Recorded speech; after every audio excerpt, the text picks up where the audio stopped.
ध्यान से सुनना। हाँ माता जी 2 मिनट बैठ जाओ बस।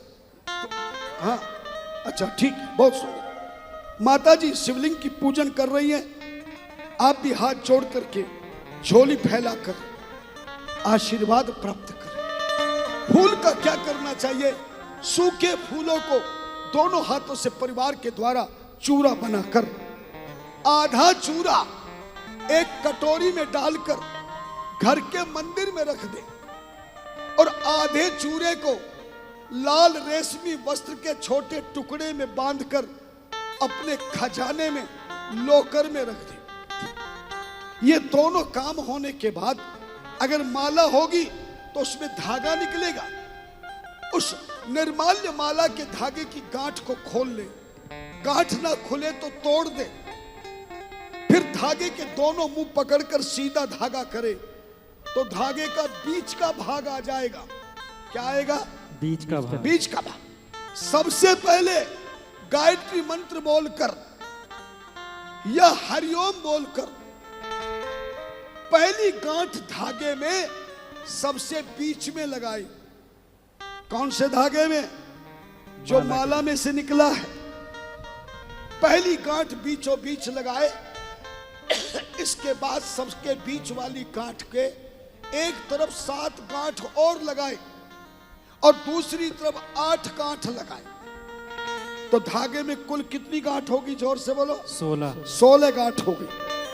पहली गांठ सबसे बीच में और बीच वाली गांठ की एक तरफ 7 गांठ और दूसरी तरफ 8 गांठ, 16 गांठ लगाना। इसे हल्दी में या पीले चंदन में रंग लेना, पीला धागा बना लेना। हर गृहस्थ में 16 देवियां सनातन धर्म के अनुसार विराजमान होती हैं। इसलिए पंडित जी गणेश कलश की पूजा कराने के बाद इन्हीं 16 मातृका की पूजा कराते हैं। गौरी, पद्मा, सची, मेधा, सावित्री, विजया, जया, देवसेना, स्वदा, स्वाहा, मात्र, लोक मात्र, रिष्टि, पुष्टि, स्ता, तुष्टि, आत्मनः कुल देवता। ये 16 गांठ उन्हीं 16 देवियों की है। इस निर्माल्य माला का धागा 16 गांठ लगाकर पीला रंग से रंग कर अपने घर के मुख्य द्वार के अंदर किसी भी चीज पर लपेट कर 3 गांठ लगा दे।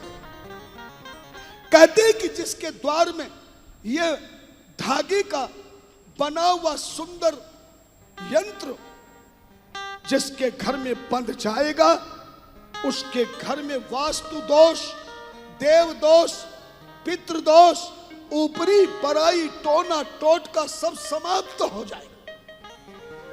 अगर दुकान में चल रही हो तो इस धागे को अपने दुकान के दरवाजे के अंदर की ओर लपेट कर 3 गांठ करके बांध देना। कितना भी कर्ज क्यों न हो, कितनी भी दुकान पे कुछ हो गया हो, इस धागे के बांधते ही आपका व्यापार एक दुकान नहीं, कई दुकान और कई मकान बन जाएंगे। मेरे 30 वर्षों में देश विदेशों के हजारों प्रमाण।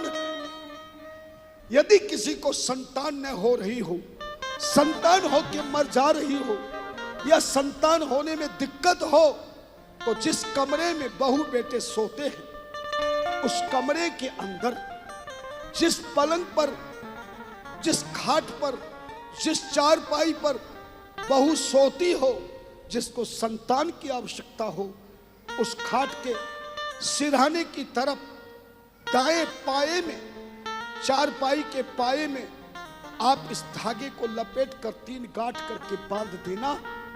अभी गुरु पूर्णिमा पे कम से कम 6 ऐसे प्रमाण मिले जो टीवी पर भी प्रसारित हुआ।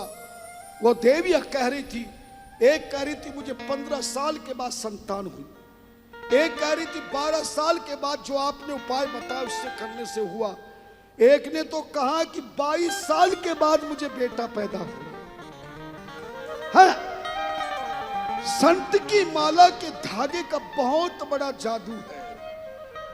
बड़े से बड़ा रोग, शोक, दुर्भाग्य समाप्त कर देता है। इस तरह से अब जो तुमने मंदिर में आधा फूल का चूरा रखा है, याद है ना, रात को सोते समय कटोरी में रखे फूल के सारे ऊपर से लेकर नीचे तक तुम अपने पूरे घर में छिड़क देना और सुबह झाड़ू लगाकर उन फूलों को इकट्ठा कर किसी पवित्र जगह में डाल देना।